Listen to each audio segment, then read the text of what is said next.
Welcome to Bind EduTech, and this is a continued class of the chapter we were going through. We are not afraid to die if we all can be together. इस chapter का text book और इसका notes दोनों हम लोग देख रहे हैं, पढ़ रहे हैं। और हम लोग प्रीवियस वीडियो में हम लोगों ने ये जाना, इम्पॉर्टेंट चीज़ ये जाना कि 2 तारीख 2 जनवरी न्यू ईयर, 1 तारीख होता है, 2 तारीख को सुबह से ही 2 जनवरी के मॉर्निंग टाइम से ही इन लोगों का बुरा समय शुरू हो गया उस समुद्री यात्रा में। इन लोगों का हार्ड टाइम्स शुरू हुआ कब? 2 जनवरी सुबह सुबह। क्या हुआ? लिखा हुआ है कि समुद्री लहरें जो हैं वो बहुत ऊंची ऊंची समुद्री लहरें उठने लगी, जिसके लिए जाइजेंटिक वर्ड यूज़ किया है टेक्स्ट बुक में। तो मुसीबत की शुरुआत, खतरे की शुरुआत हो चुकी थी 2 जनवरी से, सुबह से ही। उसके बाद आपको जानकारी दिया गया इस पैराग्राफ में, हम लोग ये कर चुके हैं कि वो लोग जो अपने जहाज में जिब वर्ड आया था, स्टॉर्म जिब, जो लोग रखा था आंधी तूफान से निपटने के लिए, वो बहुत छोटा था साइज़ में, क्योंकि जितना बड़ा तूफान आ रहा था उसका मुकाबला करने के लिए ये लोग स्टॉर्म जिब लाए थे। स्टॉर्म जिब क्या होता है मैं बता चुका हूँ, दिखा चुका हूँ। वो इन लोगों के किसी काम का नहीं रहा, ठीक है। और इनका नाव, इनका शिप जो है वो समुद्री लहरों में ऊपर नीचे होने लगा। और लिखा हुआ है कि जब लहर के टॉप पर इनका शिप होता था तो दूर तक नज़र आता था समुद्र में, और एक ही नज़ारा आता था कि समुद्र जो है, अथाह समुद्र जो है, उसकी लहरें, बड़ी बड़ी लहरें, सी वेव्स, ह्यूज जाइजेंटिक सी वेव्स, वो इनके तरफ, इनके बोट के तरफ बहुत तेज़ी से बढ़ते आ रहे हैं। ये लोगों को कब दिखाई पड़ता था? जब ये लोग सी वेव्स के, इनका बोट जो है सी वेव्स के टॉप लेवल पे पहुंचता था, तब। सवाल कहीं से भी किसी भी तरह का पूछेगा, यहाँ से ही पूछ देगा कि जब ये लोग टॉप पे चले जाते थे, इनका शिप, तो इनको सामने क्या दिखाई पड़ता था? तो आंसर दोगे कि सामने दिखाई पड़ता था रोलिंग वर्ड जो आया है, यहाँ देखो, एनॉर्मस सी रोलिंग टुवर्ड्स अस।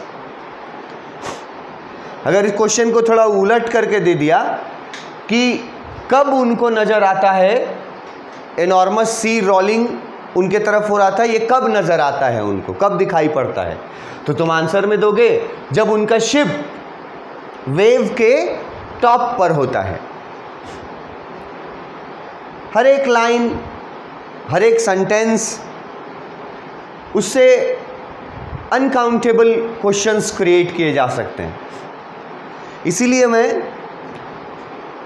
चैप्टर पढ़ाते वक्त बोलता हूँ कि लाइन बाय लाइन और वर्ड बाय वर्ड अगर आप चैप्टर के थ्रू चले गए, अच्छे से पढ़ा, प्रॉपर अटेंशन के साथ, सिर्फ सुना नहीं, हम बोल रहे हैं और तुम सिर्फ सुन रहे हो और इन वर्ड्स के तरफ नहीं देख रहे हो, तो तुमको उतना फ़ायदा नहीं होगा जितना होना चाहिए। तो वर्ड्स जो हैं उनको अगर तुम लाइन बाय लाइन पढ़ेगा और जो हम मीनिंग बताते हैं उसको समझेगा, याद रखेगा, रिपीट करके पढ़ेगा, कहीं भूल जाएगा तो उसको फिर देखेगा कि उस लेक्चर में बताया गया था, तो ऐसे पढ़ाई कर लेने के बाद शॉर्ट क्वेश्चन आए, लॉन्ग क्वेश्चन आए, ऑब्जेक्टिव क्वेश्चन आए, फिल इन द ब्लैंक्स आए, एनीथिंग, वो सब तुम्हारा प्रिपेयर्ड रहता है। तो यहाँ पूछेगा कि क्या नज़र आ रहा था उन लोगों को टॉप पर जब रहते थे समुद्री वेव के? तो नज़र आ रहा था कि बहुत बड़ा जो समुद्र है वो रोल करते हुए उनकी तरफ बढ़ता चला आ रहा है, ये वो लोगों को दिखाई पड़ रहा था। और ये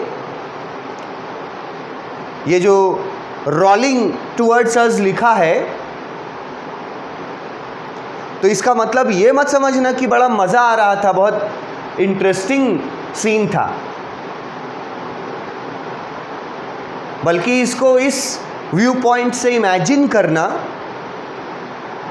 कि इतनी बड़ी बड़ी समुद्री लहरें उठ रही थी और वो जो इनके तरफ बढ़ रही थी वो खतरे का निशानी है। It is a sign of danger for the narrator and his family and his ship. वो खतरे का निशान है, रोलिंग टुवर्ड्स अस।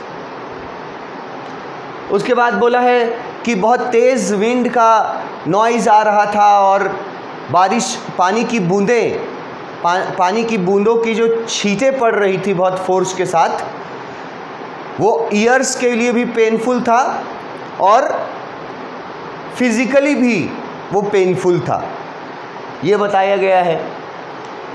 उसके बाद यहाँ से क्वेश्चन पूछ देगा कि बोट का स्पीड को कम करने के लिए, यहाँ एकदम क्लियरली लिखा है ना, to slow the boat down, boat के स्पीड को कम करना चाहते थे वो, तो क्या किया कम करने के लिए? ये पढ़ चुके हैं आप। ये आंसर है कि उन्होंने स्टॉर्म जिब को ड्रॉप कर दिया, और ये मीनिंग हम बता चुके हैं। ड्रॉप करना मतलब उसको गिरा देना, गिरा देना मतलब उसको खोल के रख देना। अब पूछेगा कि स्टॉर्म जिब को क्यों उन लोगों ने खोल दिया? तो आप जवाब दोगे, अगर पढ़े रहोगे तो यहाँ से जवाब दोगे, क्योंकि वो लोग अपना बोट का स्पीड स्लो करना चाहते थे। एक लाइन में जवाब है। अगर इसी क्वेश्चन को दूसरे पर्सपेक्टिव से पूछा कि बोट का स्पीड कम करने के लिए उन लोगों ने क्या किया, तो यहाँ जवाब दे देना कि बोट का स्पीड कम करने के लिए उन लोगों ने जो स्टॉर्म जिब था उसको खोल दिया। अब बार बार वर्ड आ रहा है स्टॉर्म जिब। पिछले वीडियो में मैंने बोला था कि अगर आप यहाँ तक चैप्टर पढ़ रहे हैं, यहाँ तक बुक से, और आपको इस वर्ड का मीनिंग नहीं पता है स्टॉर्म जिब क्या है, तो आप जाके लेक्चर नंबर 1 से शुरू कीजिए, इंट्रोडक्शन से शुरू कीजिए वीडियो देखना, तब पता चल जाएगा। उसमें मैंने एक्सप्लेन कर दिया है बहुत डिटेल में, वीडियो से भी, मतलब ऑडियो भी और विजुअल भी मैंने दिखाया है कि क्या होता है। पूछेगा कि स्लो डाउन करने के लिए क्या किया बोट का स्पीड को, तो लिखेंगे कि उसका जिब जो है उसको ड्रॉप कर दिया, खोल दिया। फिर एक बड़ा कॉमन वर्ड यूज किया है लैश्ड। यहां देखो, इसका मीनिंग भी मैं आपको बता चुका हूं। लैश्ड का मतलब है टाइड, TIED, बांधना। तो ये लोग क्या किया उसके बाद का काम है, मतलब जिब को जब वो ड्रॉप कर दिया वो लोग, उसके बाद क्या किया ना, उसके बाद ये लोग एक रस्सी से, एक बहुत ही मोटे रस्सी से जहाज पर रखे सभी सामानों को वो लोग टाई कर रहे थे, बांध रहे थे। अब टाई करने के लिए वर्ड दे दिया टेक्स्ट बुक में लैश्ड यहाँ, और रस्सी मैंने बोला मोटी रस्सी, तो यहाँ वर्ड है मूरिंग रोप। अब मूरिंग रोप हम बता चुके हैं प्रीवियस वीडियोस में बहुत क्लियरली। रोप मतलब तो सब कोई जानता है, रस्सी।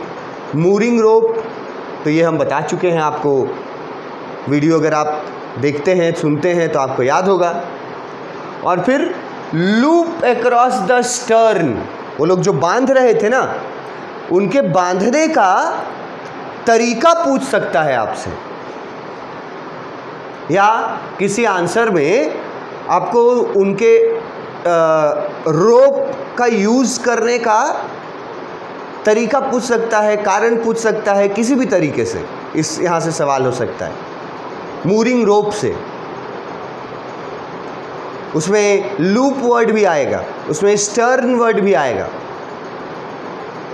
तो अगर आप लूप नहीं जानिएगा, मूरिंग नहीं जानिएगा, स्टर्न वर्ड नहीं जानिएगा, तो आपका दिमाग से बाउंस कर जाएगा।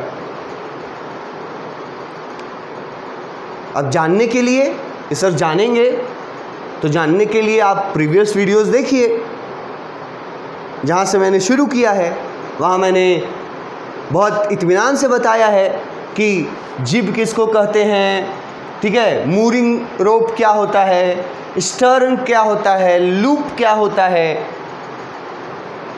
ये सब मैंने बहुत अच्छे से सिंपल लैंग्वेज में समझाया है। तो अगर आप इन शब्दों का अर्थ नहीं जानते हैं तो फिर आपका ये चैप्टर पढ़ा हुआ नहीं माना जाएगा। मूरिंग रोप, स्टर्न, लूप, ये तीन वर्ड है बोट को टाई कर रहे थे वो लोग, जो उनका बोट था, जो उनका शिप था। अब अगर किसी को शिप का नाम अगर याद नहीं है तो फिर उसका बेकार है पढ़ना। बार बार हम नहीं ना बताएंगे, शिप का नाम बहुत बार हम बता चुके हैं।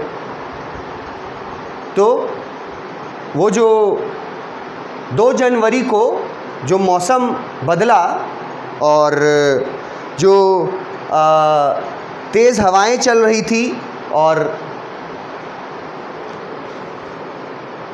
समुद्री लहरें उठ रही थी बहुत ऊंची ऊंची, हम लोग पहले ही पढ़े हैं। अगर आपसे पूछ दे कि कितना ऊंचाई था समुद्र के लहरों का,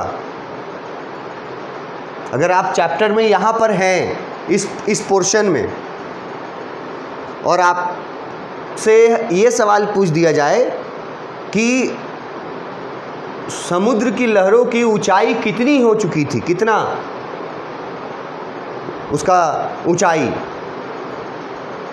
और अगर आपको नहीं मालूम है तो फिर इसका मतलब है कि फिर आपका ये चैप्टर पढ़ना बेकार है यहाँ से, मतलब आपका तैयारी सही नहीं है। पहले बताया जा चुका है कि 15 मीटर 15 मीटर्स ऊंचा समुद्री लहर का सामना करना पड़ रहा था इनको, और वहीं पर रिलेट किया था कि इनका जो मेन मास्ट था, शिप का मेन मास्ट, MAST।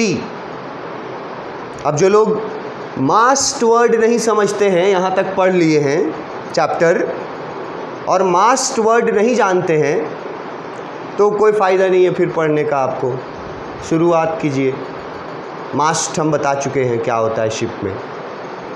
तो इनके मेन मास्ट का ऊंचाई जितना था ना 15 मीटर, उतना ऊंचा ऊंची ऊंची लहरें समुद्र की उठ रही थी, उनका सामना करना पड़ रहा था इन लोगों को। डेट पूछेगा,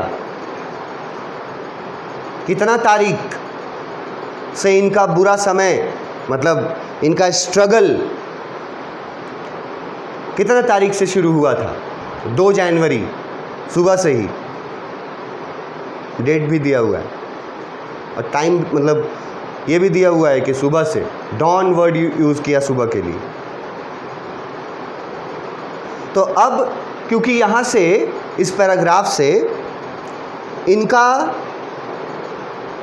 अब अभी तक का कहानी बहुत हैप्पीली जा रहा था, ठीक है, कि पूरा दुनिया का एक चक्कर लगाना है थ्रू वाटर, और वो लोग निकलते हैं और आराम से बहुत दूर तक सफ़र करते हैं। इसमें सब कुछ अच्छा जा रहा था, तो ख़राब होना कहाँ से शुरू हुआ, ये बहुत नोटिसेबल चीज़ है। 2 जनवरी से ख़राब होना शुरू हुआ। सुबह के वक्त ऊंची ऊंची लहरें,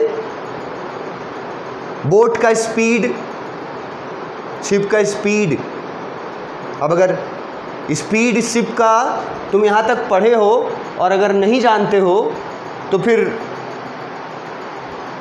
इसका मतलब है कि तुम पढ़ने के लिए ध्यान से नहीं पढ़ रहे हो, या मैंने क्लियरली बताया था नॉट्स यूनिट होता है, 8 नॉट्स के स्पीड से चल रहा था इनका बोट, ठीक है। और वो शुरू हुआ उस समय इनका बुरा वक्त, लंबी लंबी ऊंची ऊंची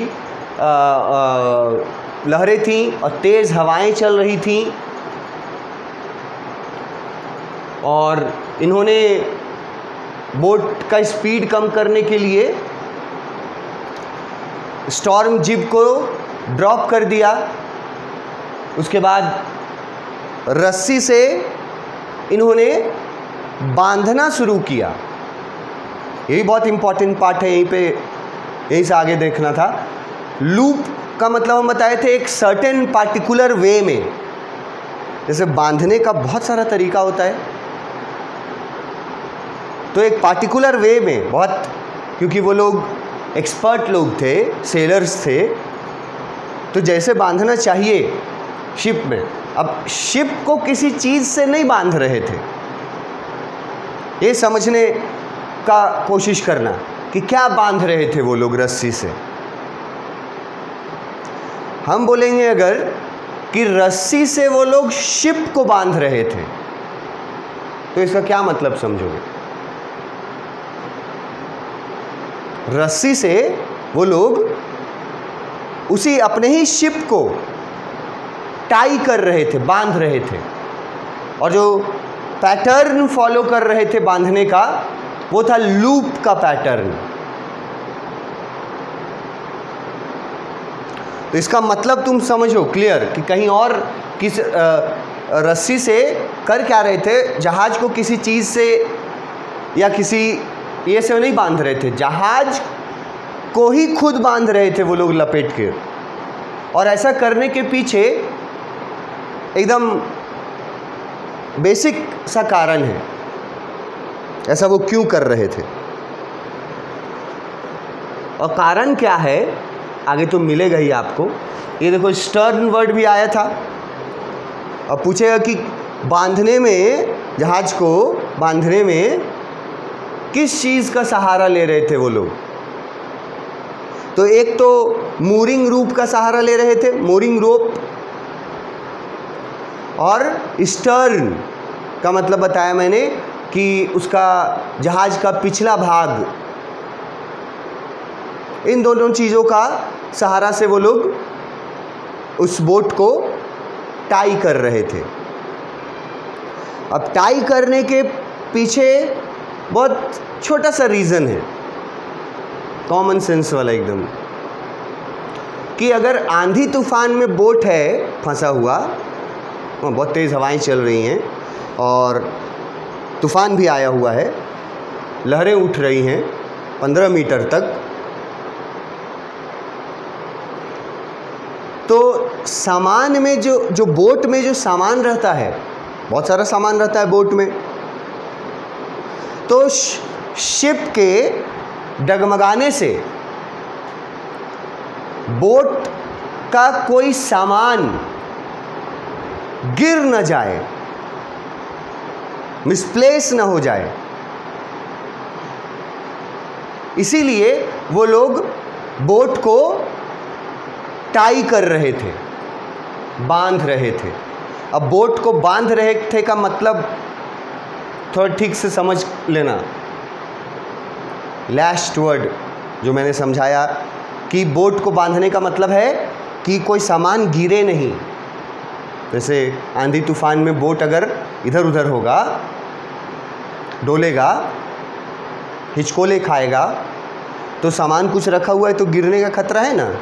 उससे बचाने के लिए, सामानों को बचाने के लिए ये लोग बोट को टाई कर रहे थे।